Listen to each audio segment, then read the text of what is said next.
¿Te has planteado alguna vez que la historia de Inglaterra que conoces podría ser solo un cuento de hadas escrito por los vencedores? ¿Qué sucede si te digo que detrás de las victorias gloriosas y los grandes monarcas se oculta una lucha constante por la supervivencia de una pequeña isla ante los caprichos del destino? ¿Cómo fue posible que un diminuto trozo de tierra en la costa de Europa se convirtiera en un imperio en el que nunca se ponía el sol? ¿Qué llevó a una nación, desgarrada durante siglos por guerras civiles, a crear una democracia parlamentaria que se convertiría en un modelo para el mundo? ¿Y cómo es que la Inglaterra victoriana, sumida en sus propias contradicciones entre la opulencia y la pobreza, fue capaz de gestar la mayor revolución industrial que el mundo haya visto? Amigos, no olvidéis suscribiros a mi canal Sombras Sagradas, darle a me gusta y dejar un comentario de 7 palabras. Es necesario para que el canal funcione. Compartid este video con otros si lo consideráis importante. Gracias. La historia de Inglaterra que conocemos hoy nació de las llamas de conquistas y batallas sangrientas. Pero este relato no se trata únicamente de guerreros y reyes. Es una narración del surgimiento de un pueblo, de su lengua, de su cultura, y de esos institutos fundamentales que, más tarde, sentarían las bases del mundo moderno.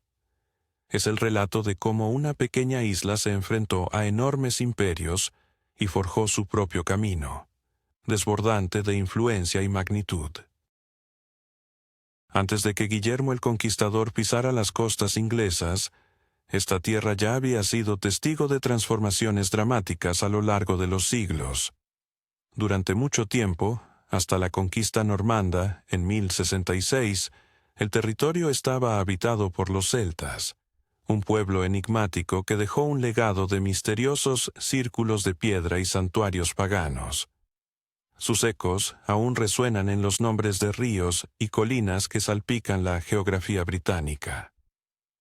En las brumas de las mañanas tempranas, entre los páramos de Brezo, casi se pueden vislumbrar las siluetas de druidas vestidas de blanco, recolectando muérdago con doradas hoces. Los romanos llegaron a la isla en el año 40 de nuestra era, trayendo consigo un orden y una estructura. Construyeron carreteras rectas a través de pantanos y bosques, erigieron ciudades con termas y foros, y se esforzaron por civilizar a los británicos salvajes.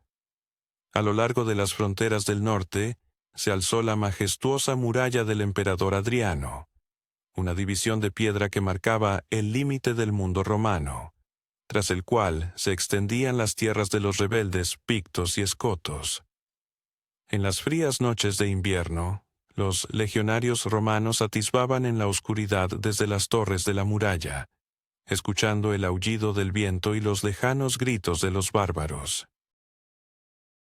Cuando cayó el Imperio Romano, Gran Bretaña se quedó sola. Los sajones, anglos y jutos, tribus germánicas del otro lado del mar, llegaron primero como mercenarios y luego como conquistadores. Trajeron consigo nuevos nombres, dioses y un idioma que sentó las bases del inglés. Los reyes británicos fueron empujados cada vez más al oeste, hacia las montañas de Gales y Cornualles, llevándose consigo las leyendas del rey Arturo y sus caballeros de la mesa redonda. Luego llegaron los vikingos. Desde los mares del norte, descendían en sus drácars, armados con hachas y espadas, para saquear monasterios y arrasar aldeas. El repique de las campanas, que avisaban de las inminentes incursiones, se convirtió en un sonido aterrador para los anglosajones. De la furia de los normandos, líbranos, Señor, rezaban los monjes en sus celdas, al escuchar esas ominosas señales. Muchos vikingos decidieron no partir y se establecieron en estas nuevas tierras, aportando sus costumbres y palabras que moldearon el idioma inglés. Para mediados del siglo XI, Inglaterra se configuraba como un mosaico de reinos anglosajones, entrelazados con creencias cristianas y paganas, que aún conservaban la memoria de tiempos pasados en sagas y canciones transmitidas de generación en generación. El rey Eduardo el Confesor, un gobernante piadoso y débil, reinaba sin un heredero directo. Su muerte en enero de 1066 desató una cadena de acontecimientos que cambiarían para siempre el destino de la isla. Harold Godwinson, el más poderoso de los condes anglosajones, fue coronado como rey Harold II. Pero su corona era objeto de disputa, ya que el rey nórdico Harald Hardrada y Guillermo, duque de Normandía, un pariente lejano de Eduardo, también la ansiaban. La leyenda cuenta que Harold había jurado en un pasado apoyar las pretensiones de Guillermo al trono inglés. Ahora, Guillermo lo proclamaba traidor y se preparaba para la invasión. Con el viento del norte trayendo consigo la fragancia de la inminente desgracia, Harold tuvo que enfrentarse primero a la invasión de los noruegos.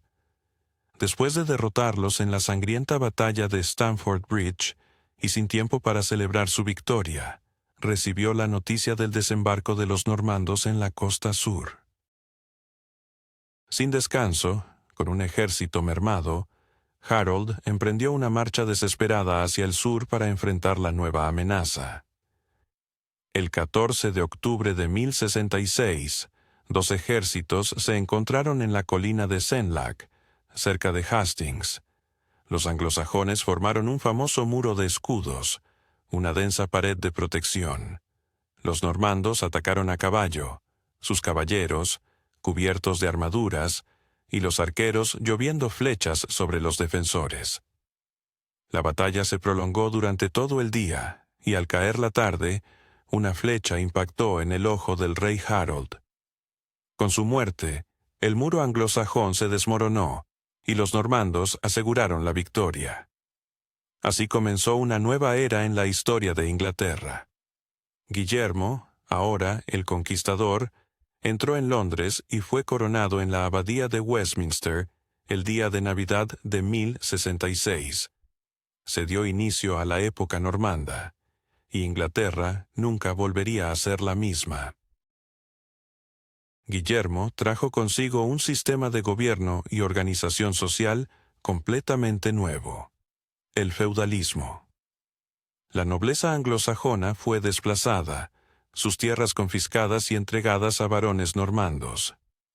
Estos nuevos señores hablaban francés normando y veían a los anglosajones como un pueblo conquistado e inferior. Construyeron masivos castillos de piedra por todo el país, no solo como fortalezas militares, sino como símbolos de su poder. Imagina a un campesino anglosajón que ha pasado toda su vida en una aldea de madera, viendo por primera vez cómo se alza la imponente estructura de un castillo normando en la colina vecina. Sus grisáceas paredes, torres robustas y profundos fosos eran la representación tangible de un nuevo orden, una autoridad ajena e inflexible. Ahora, el campesino debía pagar tributo a su nuevo señor, que hablaba un idioma incomprensible y regía con leyes desconocidas. Guillermo el Conquistador no solo fue un guerrero, sino también un brillante administrador. En 1086, ordenó llevar a cabo el primer censo completo de la población y propiedades en la historia de Inglaterra, conocido como el Libro del Juicio Final. Comisionados especiales recorrieron el país, registrando a quién pertenecía cada pedazo de tierra, cuántos campesinos, ganado, molinos y otros bienes había en cada propiedad. El nombre Libro del Juicio Final reflejaba la certidumbre de que de este registro, al igual que del juicio de Dios, no había forma de escapar o engañar. Las líneas de este documento, escritas en pergamino hace casi 1000 años, aún se conservan y nos cuentan sobre la vida en la Inglaterra medieval con sorprendente detalle. Guillermo comprendió que para gobernar un país era esencial conocer sus recursos. Por primera vez en la historia europea, un estado emprendió una tarea tan vasta de contabilización de sus posesiones. Durante los reinados normandos, el inglés casi desapareció de los usos oficiales. En la corte y en los castillos de la nobleza se hablaba francés normando, y en las iglesias se oficiaba en latín. Sin embargo, el inglés sobrevivió. ¿Te imaginas un rey que desata el caos en su reino por un amigo convertido en enemigo? ¿O un monarca que, a pesar de sus hazañas heroicas, es recordado más como un mito que como un gobernante? ¿Qué tal un príncipe que se convierte en rey y, en lugar de conquistar, termina firmando un documento que cambiará la historia para siempre? La historia de Inglaterra está llena de intrigas, conflictos y personajes fascinantes, y hoy te cuento sobre dos de sus reyes más emblemáticos, Enrique II y Juan sin tierra. Enrique II, un monarca que gobernó con una energía casi legendaria, se destacó en un periodo de grandes cambios que marcaron el rumbo del país. Con un porte robusto, cabello rojizo y ojos grises, este rey no era del tipo que se quedaba sentado en su trono. En su afán por consolidar y expandir su poder, Enrique II estableció la vasta y poderosa imperio angevino, que abarcaba territorios como Inglaterra, Normandía, Bretaña, Maine, Anjou, Touraine y Aquitania. Estos dominios eran más extensos que los que poseía el mismo rey de Francia.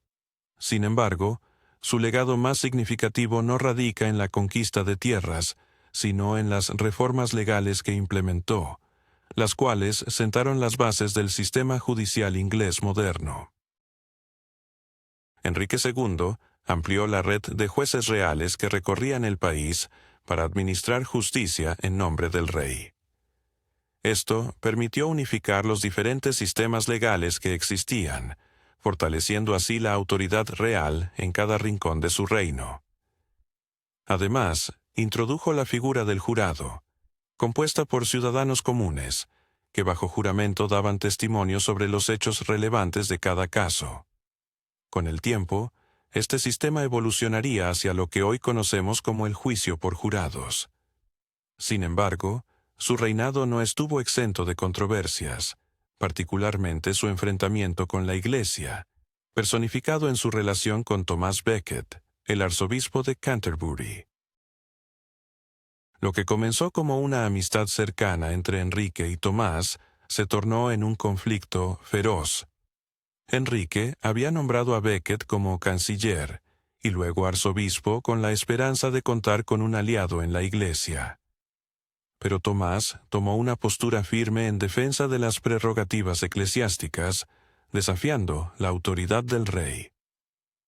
En un momento de frustración, Enrique exclamó: ¿Acaso nadie se deshará de este clérigo rebelde? Sus palabras fueron escuchadas por 4 caballeros que, en su búsqueda de complacer al rey, asesinaron a Becket en la Catedral de Canterbury el 29 de diciembre de 1170. Este acto sacudió a Europa, y el derramamiento de sangre de Becket se convirtió en un símbolo del conflicto entre el poder secular y el religioso. Rápidamente fue canonizado, y su tumba se convertiría en un destino de peregrinación durante siglos. Enrique II dejó un legado complicado, pero sus hijos también jugaron papeles cruciales en la historia de Inglaterra. Ricardo Corazón de León, que ascendió al trono en 1189, fue el arquetipo del caballero medieval. Valiente, noble y conocido por su implacable lucha contra los enemigos. La mayor parte de su reinado la pasó en el extranjero, involucrado en la Tercera Cruzada contra Saladino y defendiendo sus territorios franceses. Aunque su valentía se convirtió en leyenda, su ausencia constante de Inglaterra y los enormes costos de sus campañas militares llevaron a que la nación se viera sumida en problemas financieros. De hecho, Ricardo visitó Inglaterra en contadas ocasiones y, según se dice, ni siquiera hablaba el idioma inglés. Tras la muerte de Ricardo en 1199, El trono fue heredado por Juan sin tierra, quien fue su exacta antítesis. Si Ricardo era el ideal del caballero, Juan era un político astuto, lleno de desconfianza y despiadado en sus decisiones. Bajo su mandato, Inglaterra perdió gran parte de sus territorios franceses, lo que, a la larga, resultó ser un alivio para el país, ya que permitió a los reyes ingleses concentrarse en gobernar sus propias tierras. Sin embargo, su reinado se caracterizó por tensiones constantes con la nobleza, la Iglesia y sus vecinos. Los intentos de Juan por aumentar los impuestos para financiar sus guerras en Francia provocaron un descontento generalizado entre los varones. Su conflicto con el Papa resultó en un interdicto, prohibiendo la celebración de rituales religiosos en Inglaterra y llevándolo a ser excomulgado. El punto de quiebre llegó en el año 1215, cuando los varones se rebelaron contra Juan, obligándolo a firmar un documento que restringía su poder y garantizaba ciertos derechos y libertades, la célebre Magna Carta. Este documento, sellado el 15 de junio de 1215 en los prados de Runnymede, se convirtió en el pilar fundamental de la historia constitucional inglesa. Aunque inicialmente estaba diseñado para proteger los intereses de la nobleza, sentó las bases de principios que más tarde se convertirían en esenciales para el derecho inglés. Nadie puede ser encarcelado o despojado de sus bienes sin un debido proceso legal. La justicia no puede ser objeto de comercio y no se pueden imponer impuestos sin el consentimiento de los contribuyentes. Sin embargo, Juan no tenía intención de respetar los términos de la carta, y pronto recibió del Papa una bula que lo liberaba de su juramento. Esto dio inicio a una guerra civil, en la que los varones invitaron a un príncipe francés a invadir Inglaterra. La situación parecía sombría para la dinastía Plantagenet, pero la muerte repentina de Juan en 1216 cambió el rumbo de la historia. El trono pasó a su hijo, Enrique III, quien apenas contaba con 9 años. Muchos varones decidieron apoyar al joven rey, buscando estabilidad en este nuevo liderazgo. Enrique III gobernó durante un notable periodo de 56 años, desde 1216 hasta 1272, convirtiéndose así en uno de los monarcas más longevos de la historia inglesa. Él era un hombre piadoso, un protector de las artes y un amante de la arquitectura. Durante su reinado se inició la reconstrucción de la abadía de Westminster en estilo gótico. Sin embargo, su capacidad como gobernante fue cuestionada, ya que mostró debilidad y falta de coherencia política, lo que derivó en nuevos conflictos con la nobleza. En el año 1258, un grupo de varones liderados por Simón de Montfort obligó a Enrique a aceptar las provisiones de Oxford, un acuerdo que transfería el gobierno del país a un consejo de varones. Cuando Enrique posteriormente se retractó de sus promesas, estalló otra guerra civil. En 1264, Montfort derrotó a las fuerzas reales en la batalla de Lewes, capturando tanto al rey como a su hijo, Eduardo. Montfort se consagró en la historia como el hombre que convocó el primer parlamento inglés en 1265, donde, además de los varones y los clérigos, participaron representantes de las ciudades y de las comunidades rurales. Este fue un paso significativo en el desarrollo del gobierno representativo en Inglaterra. No obstante, el poder de Montfort fue efímero. El príncipe Eduardo logró escapar de su cautiverio y derrotar a las tropas rebeldes en la batalla de Evesham. Montfort fue asesinado en combate, y su cuerpo fue desmembrado por los vencedores. Al fallecer Enrique III en 1272, el trono pasó a su hijo, Eduardo I, uno de los reyes más sobresalientes de la Inglaterra medieval. Alto, fuerte y conocido como el Longshanks, el de las piernas largas. Eduardo era un guerrero experimentado y un hábil administrador. Durante su reinado, conquistó Gales, incorporándolo a la corona inglesa, y trató de someter Escocia, aunque esta tarea resultó ser una de las más desafiantes de su gobierno. La historia de estos reyes continúa influyendo en la percepción de la monarquía y la política en Inglaterra, dejando un legado que aún resuena en nuestro tiempo. ¿Te imaginas un rey que transforma el sistema legal de un país y, al mismo tiempo, ve cómo su reino se hunde en una guerra interminable? ¿Cómo reaccionaría un joven monarca al enfrentarse a un pueblo cansado de la opresión y de los altos impuestos? ¿Qué impacto tendría una figura como Juana de Arco en el destino de naciones enteras? La historia de Inglaterra, entre los siglos XIII y XV, está llena de intrigas, batallas y cambios trascendentales que moldearon el futuro de Europa. Durante el reinado de Eduardo I, se llevaron a cabo reformas legales de gran importancia, que no solo codificaron sino que también sistematizaron el derecho inglés. En un momento en que el poder del monarca era absoluto, Eduardo I decidió ampliar la influencia del Parlamento, especialmente en lo que respecta a la fiscalidad. Así, el Parlamento se convirtió en un organismo que se convocaba regularmente, dividido en dos cámaras: la Cámara Alta, donde se reunían los nobles y el alto clero, y la Cámara Baja, compuesta por los representantes de las comunidades. Mientras tanto, Inglaterra se sumergía en la devastadora Guerra de los 100 Años, un conflicto que comenzó en el año 1337 y se extendió, con intervalos, hasta 1453. Eduardo III, rey de Inglaterra, reivindicó el trono francés a través de su madre, quien era hermana del último rey de la dinastía Capet. Los primeros años de la guerra se caracterizaron por victorias magníficas para los ingleses. En la batalla de Crécy, en 1346, y en Poitiers, en 1356, los arqueros ingleses, armados con sus largos arcos, aplastaron a los numerosos caballeros franceses. Estas victorias cambiaron las reglas del arte militar, demostrando que una infantería disciplinada podía vencer a la temida caballería.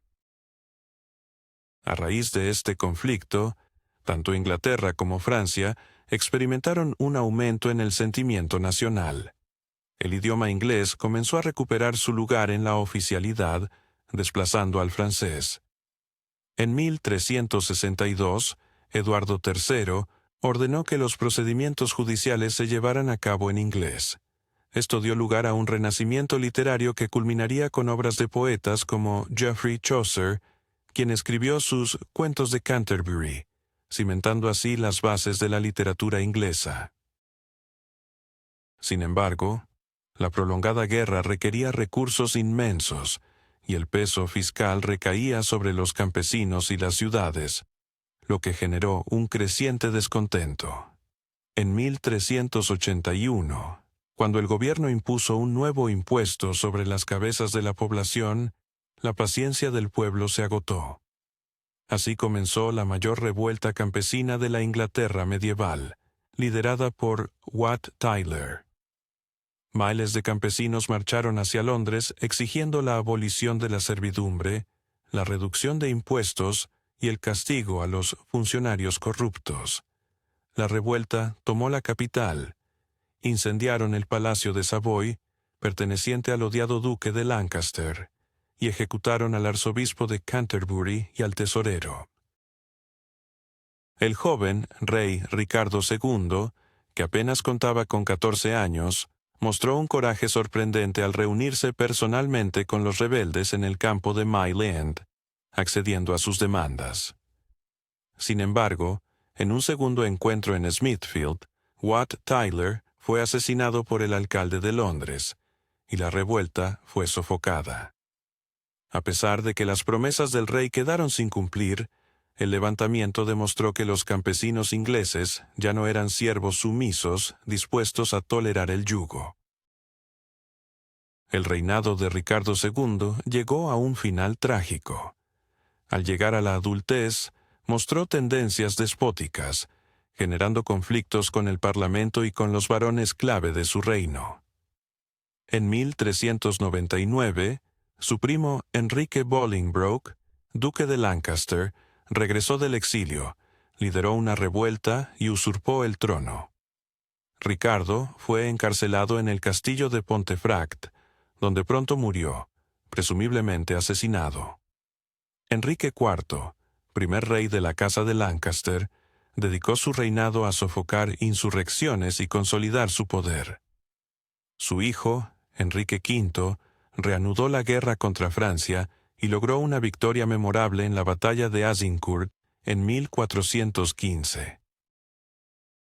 En esta confrontación, el ejército inglés, debilitado por enfermedades y un largo camino, se enfrentó a un ejército francés mucho más numeroso. El campo de batalla había sido arado y estaba embarrado por las recientes lluvias. Los caballeros franceses, ataviados con pesadas armaduras, se hundieron en el barro bajo el aluvión de flechas de los arqueros ingleses. La victoria fue aplastante para Inglaterra, que capturó numerosos nobles franceses, por quienes recibió grandes rescates. Según el Tratado de Troyes de 1420, Enrique V fue reconocido como el heredero del trono francés y se casó con Catalina de Valois, hija del rey de Francia. Parecía que el sueño de los monarcas ingleses de unir las dos coronas estaba a punto de cumplirse. Sin embargo, en 1422, Enrique V falleció repentinamente de disentería, dejando el trono a su hijo de apenas 9 meses, Enrique VI. El reinado de Enrique VI se convirtió en un punto de inflexión en la Guerra de los 100 años. El joven rey, aunque piadoso, resultó ser un gobernante débil e indeciso.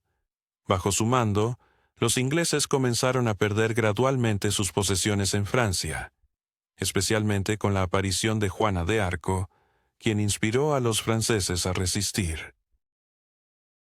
Para 1453, los ingleses solo poseían el puerto de Calais en las costas francesas. Las derrotas en Francia, los problemas económicos y la debilidad del gobierno central llevaron al estallido de una nueva guerra civil en Inglaterra, la Guerra de las Dos Rosas. Este conflicto recibió su nombre por los emblemas heráldicos de las dos facciones rivales de la dinastía Plantagenet, los Lancasters, representados por la rosa roja, y los Yorks, que portaban la rosa blanca.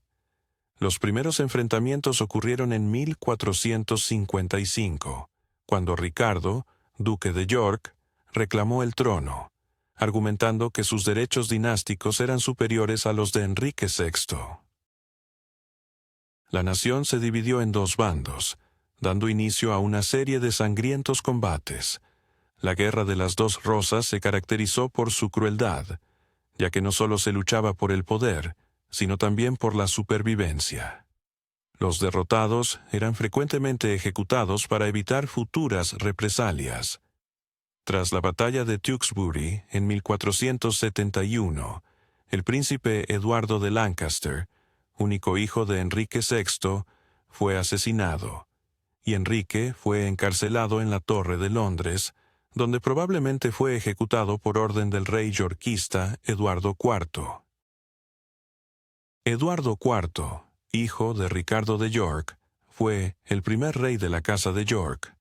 Alto, apuesto y carismático, gozó de gran popularidad entre el pueblo, aunque su reinado estuvo plagado de intrigas, incluso por parte de su propio hermano menor, Ricardo, duque de Gloucester.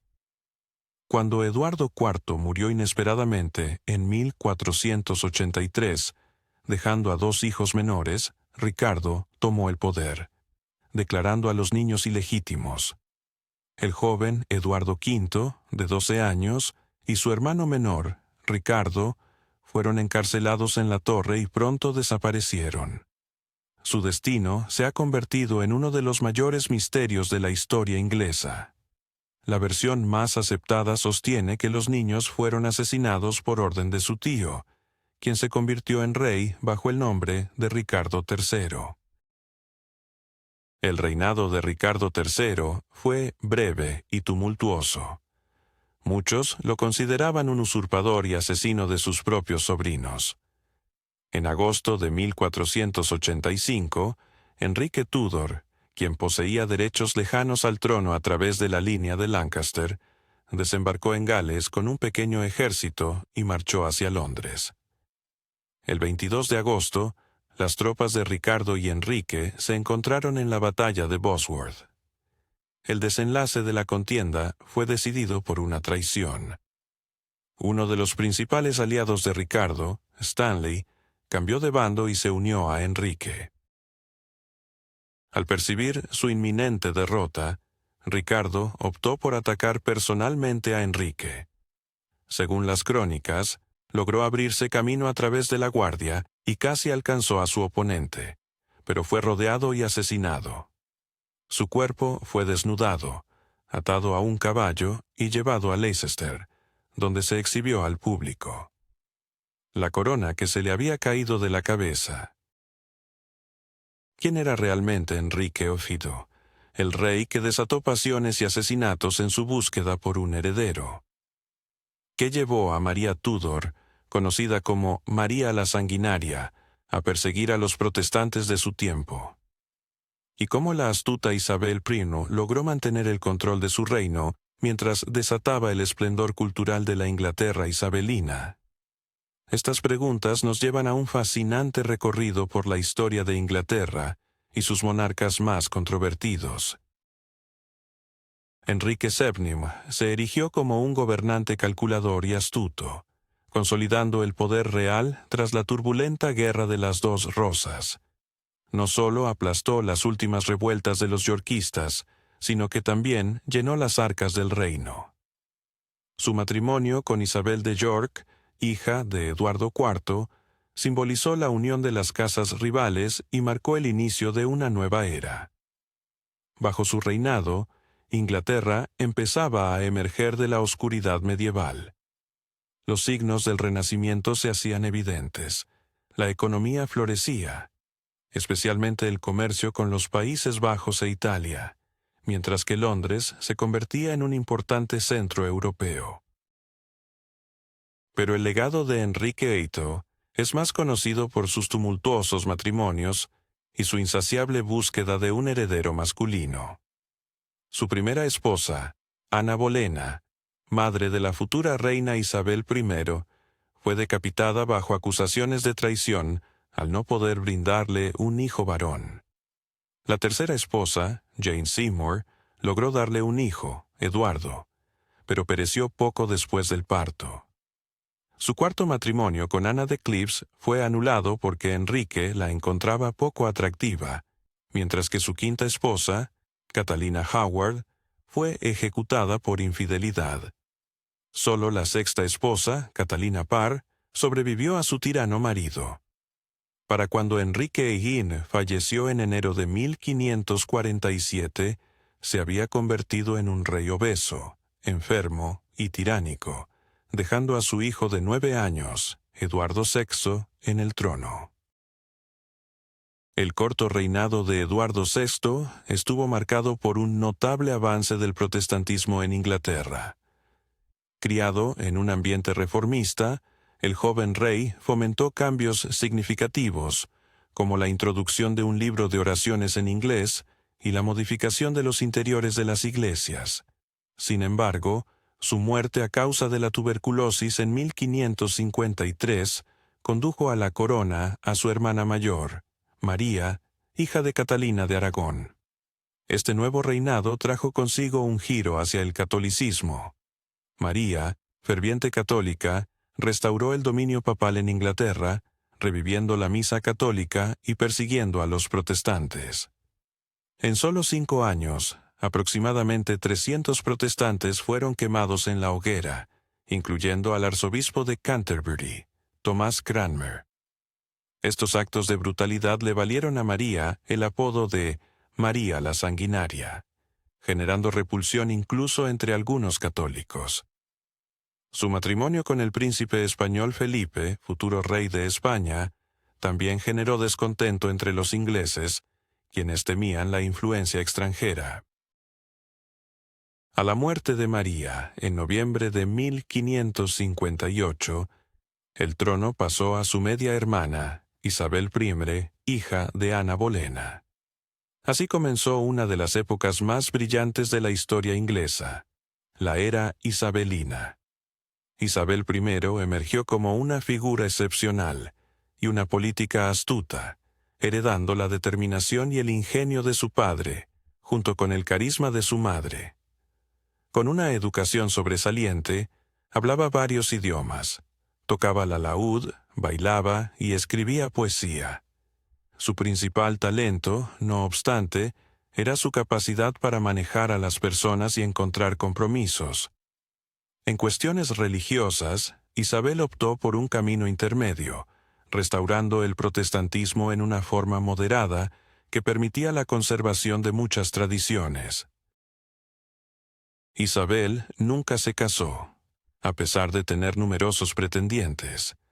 Se autodenominaba la Reina Virgen, un título que simbolizaba su unión con la nación.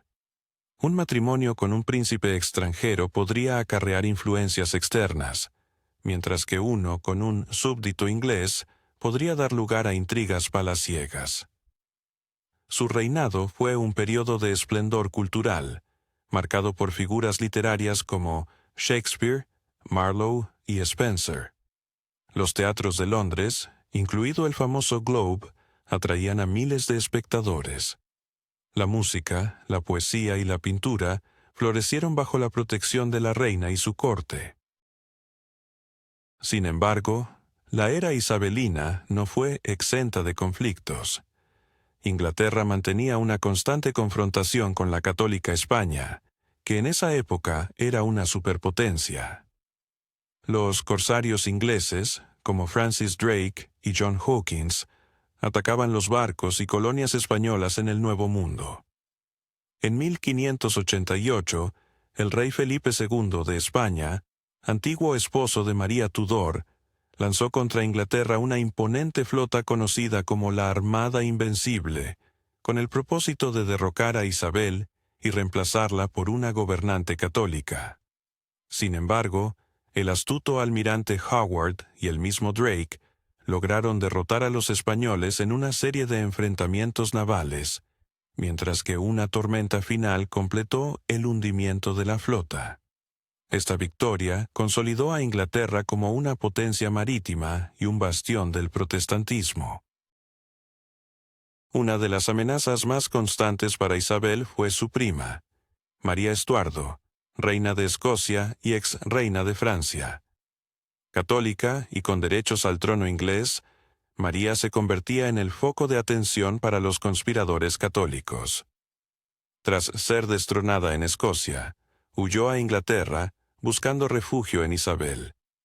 Pero en lugar de eso, fue mantenida en arresto domiciliario durante 18 años en diversos castillos ingleses. Finalmente, tras ser implicada en el complot de Babington, que buscaba asesinar a Isabel, la reina firmó su sentencia de muerte. El 8 de febrero de 1587, María fue decapitada en el castillo de Fotheringhay. Los últimos años del reinado de Isabel estuvieron marcados por problemas económicos, levantamientos en Irlanda y una creciente oposición en el Parlamento. La reina envejecía y la cuestión de su sucesión permanecía sin resolver. Cuando Isabel falleció el 24 de marzo de 1603, sin haber nombrado un heredero, la corona pasó a Jacobo VI de Escocia, hijo de María Estuardo, quien se convirtió en Jacobo I de Inglaterra. Así comenzó una nueva dinastía, la de los Estuardo, y por primera vez, Inglaterra y Escocia estaban bajo el mando de un solo monarca. Jacobo I, un hombre erudito, escribió varios libros, incluyendo un tratado sobre las brujas y otro sobre el derecho divino de los reyes. Sin embargo, Su falta de comprensión de las tradiciones e instituciones inglesas resultó problemática. Su visión de la autoridad real como un don divino chocaba con el creciente poder del Parlamento. Bajo el reinado de Jacobo, las tensiones religiosas aumentaron. Los católicos se sintieron decepcionados por la falta de alivio a su situación, lo que condujo a la famosa conspiración de la pólvora en 1605, una trama para volar el Parlamento junto con el rey. Por otro lado, los puritanos, que deseaban una mayor reforma de la Iglesia, consideraban a Jacobo demasiado conservador. Su hijo, Carlos I, asumió el trono en 1625, pero su reinado intensificó aún más el conflicto con el Parlamento. Carlos, un firme defensor del anglicanismo y la monarquía absoluta, exacerbó las tensiones al casarse con una princesa católica francesa, lo que aumentó las sospechas entre los puritanos. En 1629, Carlos disolvió el Parlamento y gobernó durante 11 años sin su consejo, en un periodo conocido como gobierno personal, introduciendo impuestos impopulares sin su aprobación. La historia de estos monarcas no solo refleja las luchas por el poder y la fe, sino que también ilustra el complejo tejido de la identidad inglesa que se estaba formando en esos tiempos convulsos. ¿Alguna vez te has preguntado cómo Carlos I de Inglaterra llevó a su país a una guerra civil? ¿O cómo la restauración de Carlos II transformó la vida en Inglaterra en una era de excesos y escándalos? ¿Y qué papel jugaron figuras como Guillermo de Orange y Jacobo II en la creación de una monarquía constitucional que sentó las bases del Reino Unido moderno? Estos son solo algunos de los entretelones de una época fascinante, llena de conflictos, poder y cambios decisivos. La historia se remonta a un tiempo en que Carlos I, en su intento de imponer la liturgia anglicana sobre los presbiterianos de Escocia, desató la furia de los puritanos y provocó un levantamiento en las tierras escocesas. En su desesperación por financiar la guerra contra Escocia, Carlos se vio obligado a convocar al Parlamento en 1640. Este Parlamento, conocido como el Parlamento Largo, rápidamente comenzó a limitar la autoridad real y a perseguir a los consejeros del rey. La tensión aumentó, y en 1642 estalló una guerra civil que dividiría a Inglaterra. Este no fue un simple conflicto entre el rey y el Parlamento, fue un choque de visiones sobre el futuro de Inglaterra. Por un lado, la monarquía absoluta defendida por los leales a Carlos, los llamados caballeros, y por el otro, el gobierno parlamentario promovido por los cabezas redondas. La guerra civil fue devastadora y dejó cicatrices profundas en la sociedad inglesa. En 1658, el hijo de Carlos I, Ricardo, asumió el cargo de Lord Protector, pero carecía del carisma y la autoridad de su padre. La inestabilidad política llevó al general Monk, comandante del ejército inglés en Escocia, a actuar y restaurar la monarquía. En 1660, el hijo de Carlos I regresó a Londres como Carlos II, aclamado por un pueblo cansado de la severidad puritana. Este periodo, conocido como la Restauración, fue una respuesta vibrante a la era puritana. Los teatros reabrieron y la vida cortesana se volvió alegre, aunque a menudo escandalosa. El rey, que había pasado años en el exilio en Francia, trajo consigo modas francesas y costumbres al palacio. Era famoso por sus numerosas amantes e hijos ilegítimos, lo que contribuía a una atmósfera de libertinaje. Sin embargo, tras el glamour de la Restauración, se escondían problemas graves. Las tensiones religiosas persistieron, y aunque Carlos II simpatizaba con los católicos, se vio obligado a firmar leyes en su contra, incluyendo un acta que exigía a todos los funcionarios públicos renunciar a los dogmas católicos. En 1665, Londres fue golpeada por una epidemia de peste que arrasó con cerca de 100.000 vidas. Al año siguiente, un gran incendio devastó una parte considerable de la ciudad. Muchos vieron estos desastres como un castigo divino por los excesos de la restauración.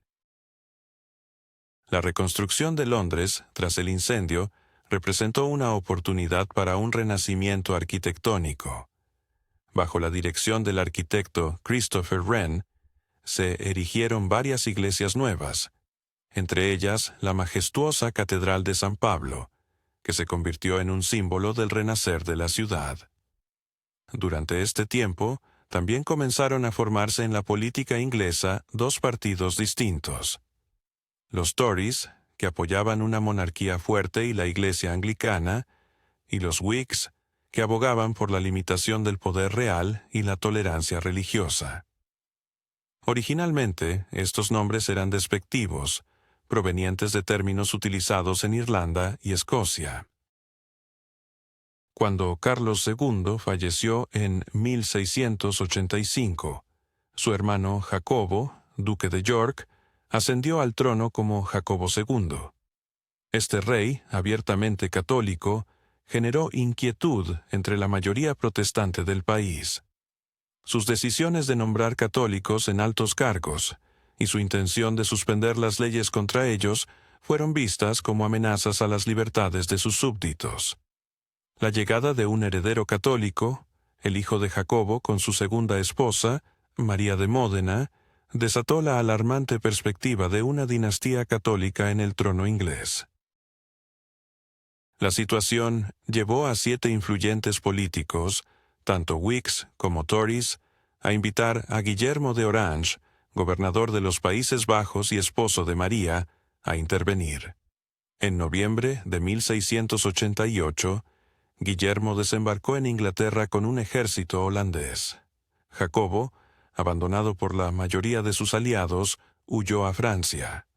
Este suceso, conocido como la Revolución Gloriosa, se desarrolló prácticamente sin derramamiento de sangre. El Parlamento declaró el trono vacante y ofreció la corona a Guillermo y María como comonarcas. Pero antes de su coronación, el Parlamento aprobó una Declaración de Derechos, un documento fundamental que limitaba el poder real y garantizaba los derechos parlamentarios. Los monarcas ya no podían suspender leyes, recaudar impuestos o mantener un ejército permanente sin el consentimiento del Parlamento. Esta declaración también prohibió a los católicos ocupar el trono inglés. La Revolución Gloriosa puso fin a un largo periodo de convulsiones religiosas y políticas en Inglaterra, estableciendo una monarquía constitucional en la que el poder del rey estaba restringido por la ley y el Parlamento. Este fue uno de los momentos más cruciales en la historia inglesa, que sentó las bases para el sistema de gobierno que prevalece en el Reino Unido hasta nuestros días.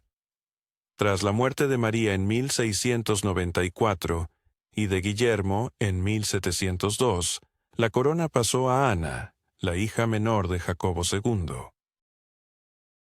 El reinado de la reina Ana estuvo marcado por 2 eventos significativos: la Guerra de Sucesión Española, donde el ejército británico, bajo el mando del duque de Marlborough, logró victorias sobresalientes contra los franceses, y el Acta de Unión de 1707, que unió Inglaterra y Escocia en un solo reino, Gran Bretaña.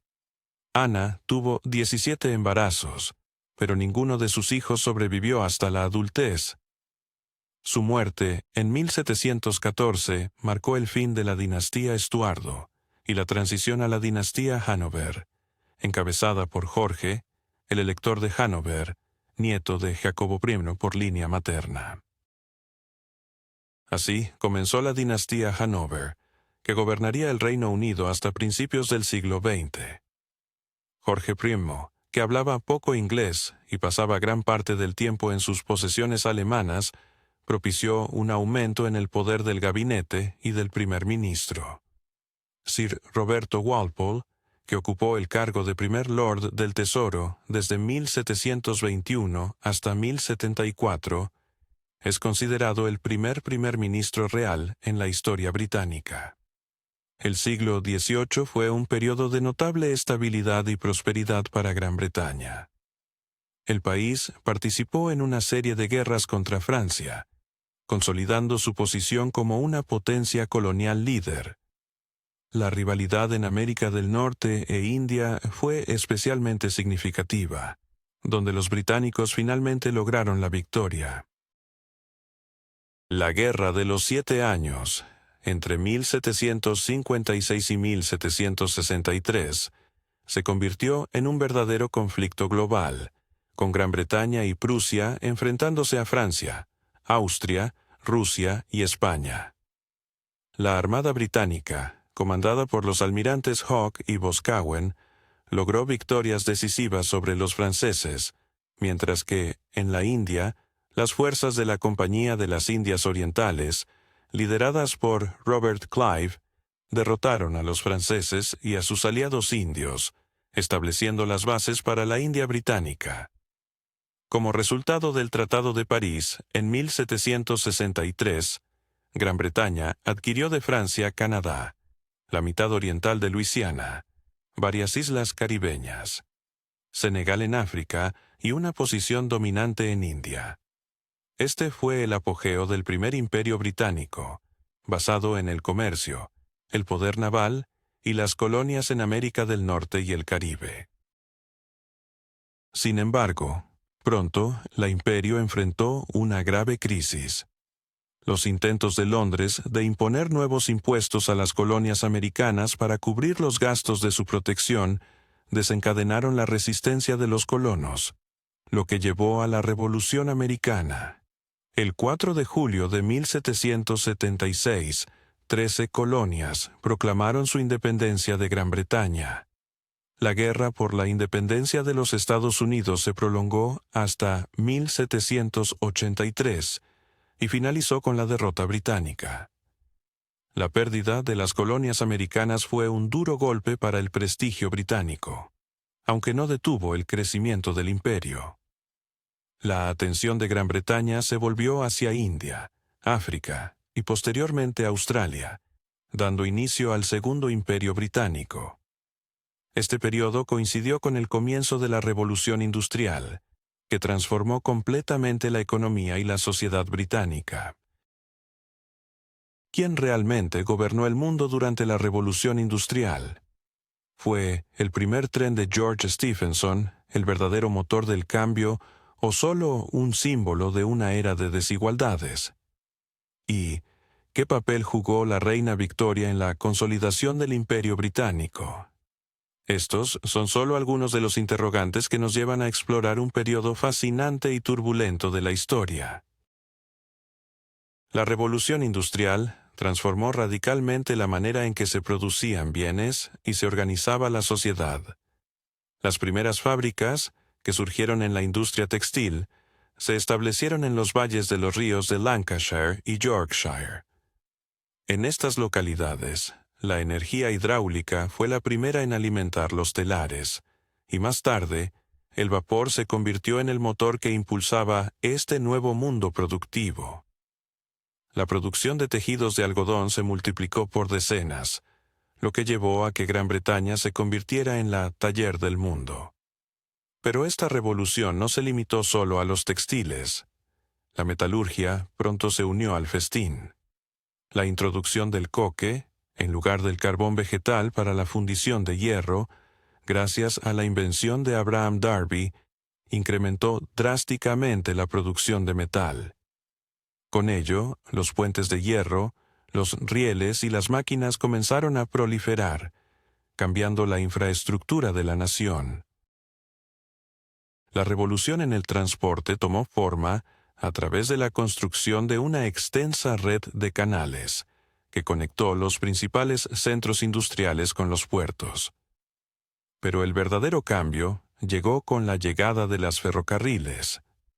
Fue en 1825, cuando George Stephenson inauguró la primera línea ferroviaria pública entre Stockton y Darlington, y su locomotora, la Rocket, ganó notoriedad al triunfar en famosas competiciones. Sin embargo, estos avances no fueron disfrutados por todos. La aristocracia terrateniente dominaba la escena política, mientras que muchas ciudades industriales en rápido crecimiento carecían de representación en el Parlamento. En contraste, algunos pequeños pueblos casi deshabitados enviaban a sus representantes. Esta disparidad propició un fuerte movimiento por la reforma parlamentaria en Gran Bretaña. La Revolución Francesa de 1789, que generó tanto admiración como temor en el Reino Unido, impulsó aún más este movimiento. William Pitt el Joven, quien fue primer ministro desde 1783 hasta 1801, intentó implementar reformas moderadas, pero su esfuerzo se vio frenado por el miedo a las ideas revolucionarias. La amenaza que representaba Francia bajo el liderazgo de Napoleón Bonaparte hizo que las reformas políticas quedaran en un segundo plano. Gran Bretaña se convirtió en el bastión de resistencia contra Francia napoleónica, formando y financiando coaliciones europeas. La flota británica, comandada por el almirante Nelson, logró victorias decisivas en las batallas de Abukir en 1798 y Trafalgar en 1805, consolidando el dominio británico en los mares. Con el fin de las guerras napoleónicas tras la batalla de Waterloo en 1815, donde las tropas británicas bajo el mando del duque de Wellington jugaron un papel crucial, Gran Bretaña emergió como la principal potencia mundial. Su flota reinaba en los océanos, su industria no tenía rival, y su sistema financiero era el más avanzado del mundo. Sin embargo, el final de las hostilidades trajo consigo problemas internos. La guerra había desatado un periodo de recesión económica, aumento del desempleo y creciente tensión social. En 1819, la famosa Batalla de Peterloo tuvo lugar en Manchester, donde una manifestación pacífica por la reforma electoral fue brutalmente disuelta por la caballería, resultando en la muerte de 15 personas y centenares de heridos. Este acontecimiento avivó el movimiento por la reforma parlamentaria. En 1830, una serie de revoluciones en Europa, particularmente en Francia, revitalizó a los reformistas británicos. Finalmente, en 1832, después de intensas luchas políticas, se aprobó el primer Acta de Reforma, que abordó los defectos más evidentes del sistema electoral. Se eliminaron los pueblos podridos, se otorgó representación a las ciudades industriales y se amplió el derecho al voto, aunque todavía bajo un censitario restringido. Esta fue una victoria del nuevo medio, pero los trabajadores continuaron sin derechos políticos. En respuesta, surgió el movimiento de los chartistas, que exigían el sufragio universal masculino, la votación secreta, la eliminación del censitario para los miembros del Parlamento, circunscripciones electorales equitativas, elecciones anuales y remuneración para los parlamentarios. Aunque los chartistas no lograron resultados inmediatos, a largo plazo, todos sus reclamos, excepto el de las elecciones anuales, fueron cumplidos. En 1837, la reina Victoria ascendió al trono a la edad de 18 años. Su reinado, que se extendió por 64 años, representó la era de mayor esplendor del Imperio Británico, marcando un periodo que conocemos como la Era Victoriana. Victoria fue la antítesis de sus predecesores de la dinastía Hanover, que a menudo llevaban vidas escandalosas. Ella personificaba la moral estricta, los valores familiares y un fuerte sentido del deber. Su matrimonio con el príncipe alemán Alberto de Sajonia-Coburgo-Gotha fue un modelo de fidelidad conyugal. Tuvieron 9 hijos, muchos de los cuales, gracias a sus matrimonios dinásticos, se convirtieron en parientes de la mayoría de los monarcas europeos, lo que llevó a que Victoria recibiera el apodo de la abuela de Europa. El príncipe Alberto, un hombre educado y con ideas progresistas, tuvo una notable influencia en la vida pública británica. Fue el iniciador de la Gran Exposición de 1851, la primera exposición industrial internacional, que se realizó en el Palacio de Cristal construido especialmente para la ocasión en Londres. Esta muestra no solo exhibió la potencia industrial de Gran Bretaña, sino que también subrayó su superioridad técnica sobre otras naciones. Los primeros años de la era victoriana fueron testigos de intensas reformas. En 1833 se aprobó la primera ley de fábricas, que limitó el trabajo infantil en las industrias textiles. En 1834 se reformó la ley de pobres, creando un sistema de casas de trabajo donde los indigentes recibían asistencia a cambio de trabajo en condiciones extremadamente duras. En 1842 se aprobó la Ley de Minas, que prohibió el trabajo de mujeres y niños menores de 10 años en las minas. Sin embargo, la década de 1840 trajo consigo nuevos desafíos. En Irlanda se desató la Gran Hambruna, provocada por una enfermedad que afectó a la papa, el alimento básico de los campesinos irlandeses.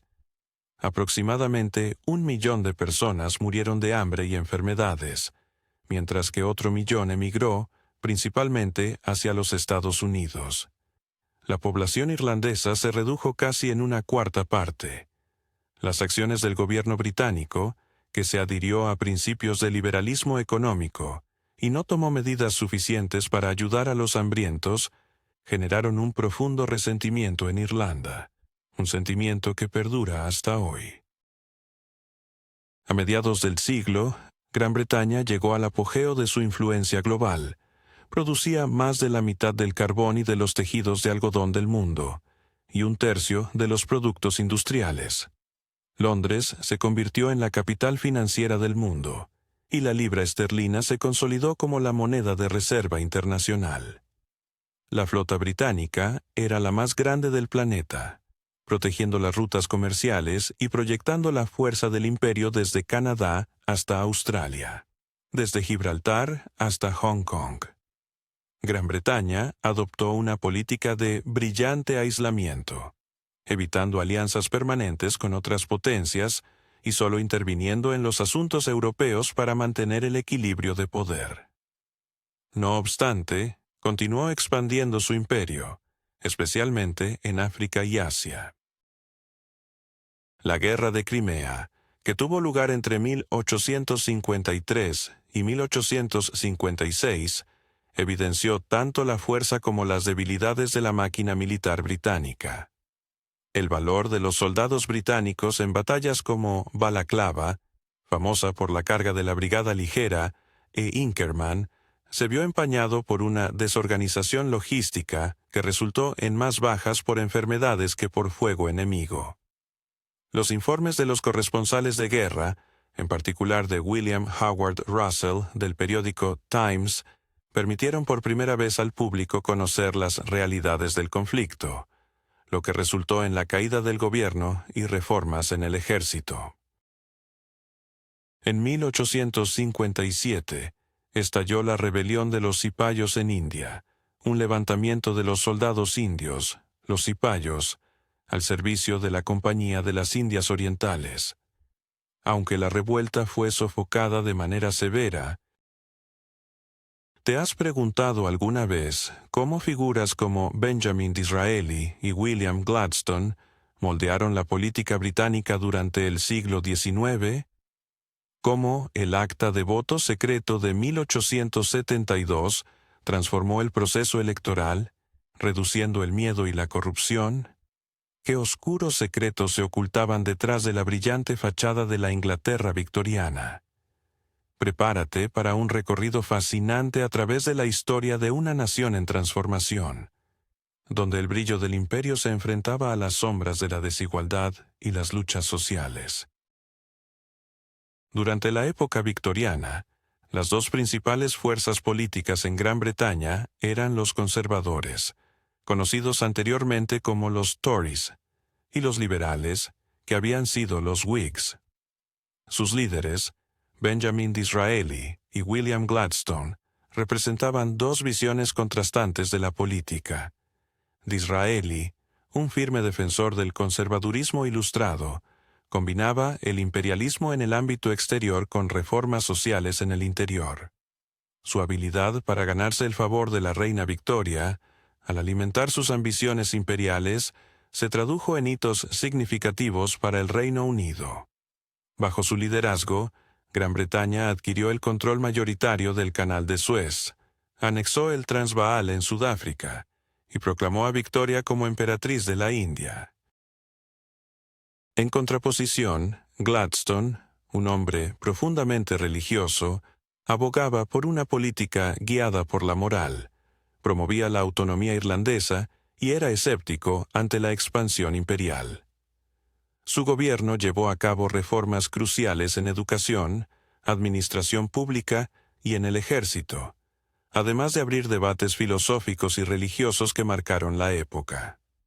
En el ámbito científico, pioneros como Michael Faraday y James Clerk Maxwell sentaron las bases de la física moderna con sus investigaciones sobre el electromagnetismo, mientras que Joseph Lister revolucionó la cirugía al introducir métodos antisépticos, y Florence Nightingale transformó la enfermería, especialmente tras su labor en hospitales de campaña durante la Guerra de Crimea.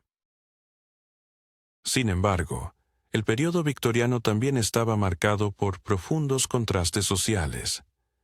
Tras la respetabilidad y moralidad pretendida, se ocultaban realidades como la pobreza extrema, la prostitución infantil, el alcoholismo y la criminalidad. Las barriadas londinenses, descritas por autores como Charles Dickens y Arthur Conan Doyle, eran mundos paralelos a la prosperidad del West End. Los asesinatos en serie de Jack el Destripador, en 1888, en el empobrecido distrito de Whitechapel, sorprendieron a la sociedad y revelaron el lado oscuro de la ciudad más grande del mundo. Ante estas problemáticas, surgieron diversos movimientos sociales. El Ejército de Salvación, fundado por William Booth en 1865, combinó el cristianismo evangélico con ayuda práctica para los más desfavorecidos. Charles Booth y Seaborn Rowntree llevaron a cabo los primeros estudios sistemáticos sobre la pobreza en Londres y York, estableciendo las bases de la sociología moderna. Su trabajo demostró que la pobreza a menudo era el resultado de problemas sistémicos, y no de defectos individuales, desafiando las creencias victorianas de la época. El movimiento obrero también comenzó a desarrollarse, con sindicatos que, inicialmente limitados a trabajadores calificados, comenzaron a incluir a los no calificados.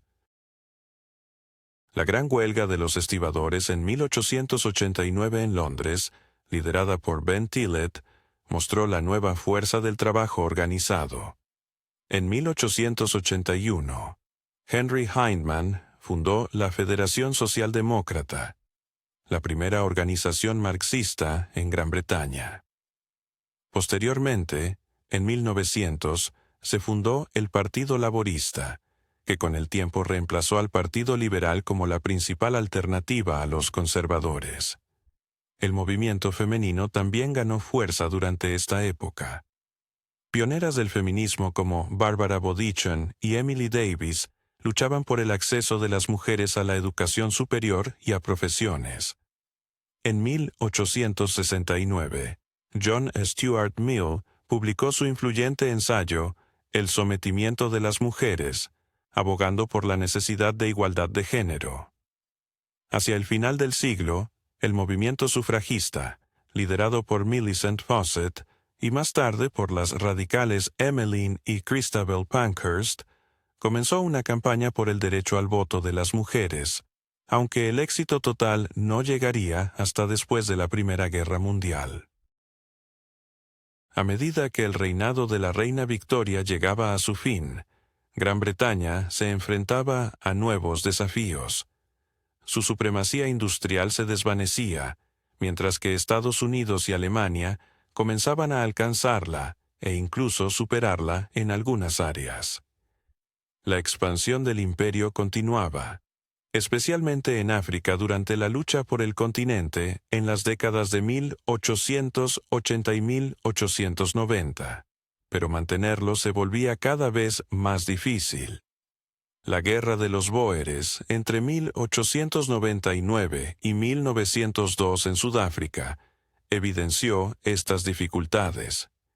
Gran Bretaña necesitó 3 años y enormes recursos para vencer a los Boers, descendientes de colonos holandeses que se resistían a la expansión británica. La táctica de tierra arrasada y los campos de concentración utilizados por las fuerzas británicas generaron condena internacional y controversia dentro del país. La muerte de la reina Victoria en enero de 1901 simbolizó el cierre de una era.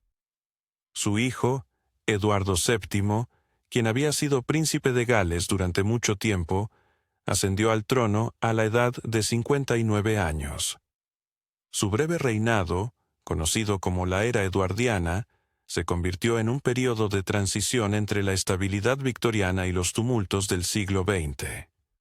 Este tiempo a menudo es romantizado como una edad de oro o el último verano del Imperio Británico antes del cataclismo de la Primera Guerra Mundial. Se vivieron momentos de lujo y esplendor entre las clases altas, como se retrata en el popular programa de televisión Downton Abbey. Sin embargo, tras esta fachada, se ocultaban profundos problemas sociales y una creciente tensión internacional.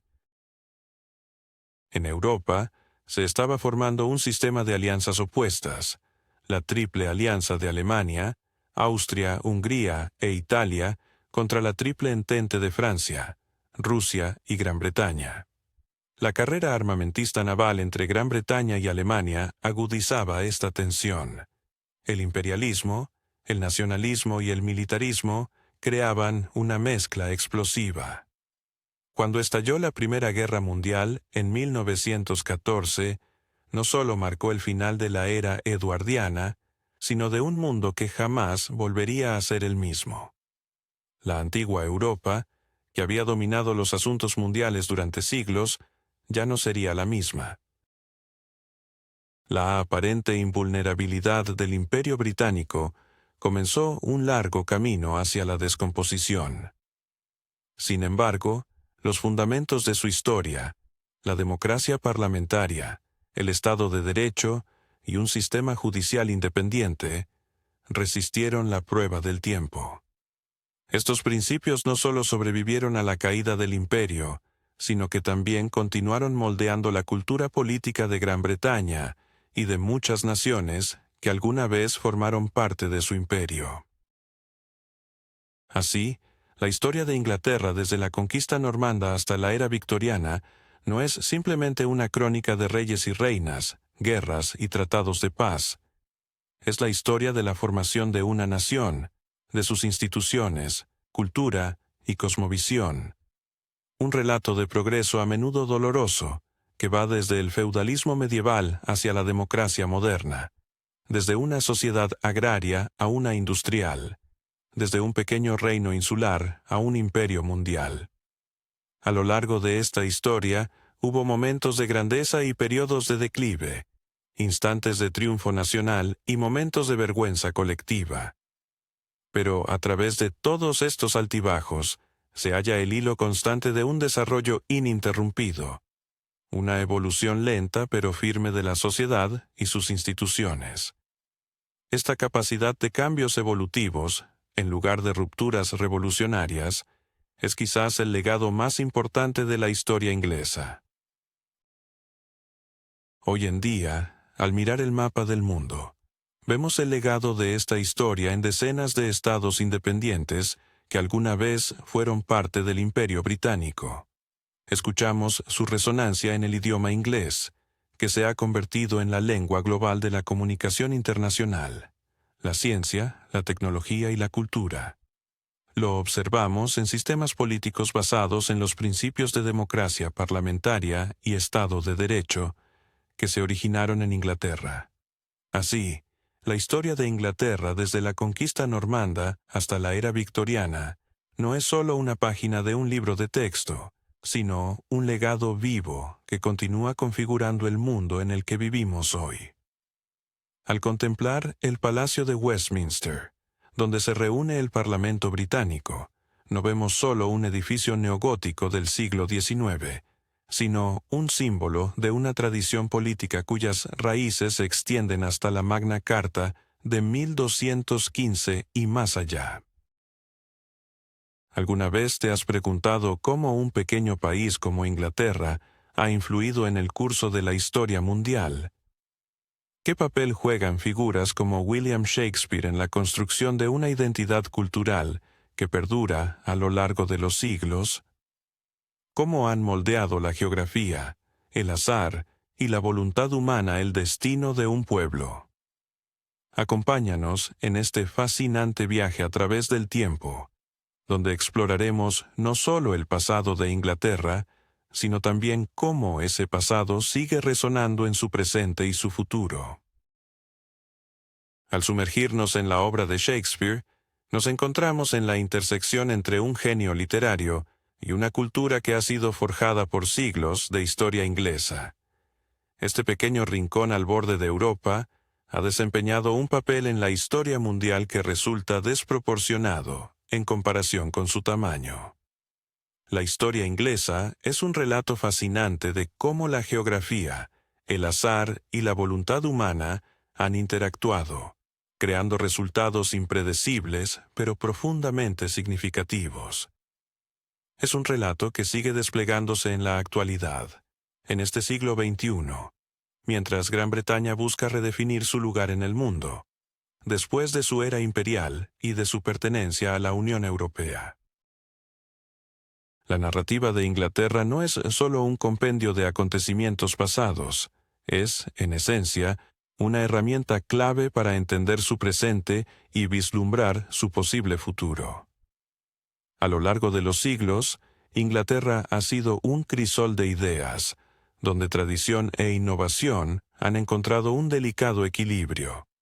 Este país ha sabido combinar la competencia con la cooperación, lo que ha caracterizado su historia durante el último milenio. Ya sea en la literatura, la política o la economía, este equilibrio ha permitido a Inglaterra no solo sobrevivir, sino también prosperar en momentos de adversidad.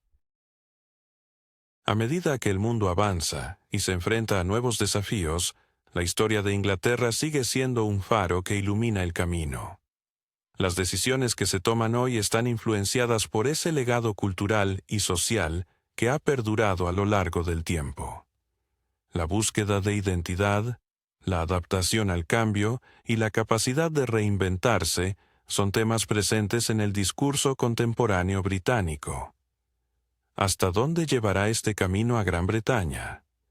La respuesta yace en la misma esencia de su historia, en ese pragmatismo que ha marcado su desarrollo a lo largo de los siglos.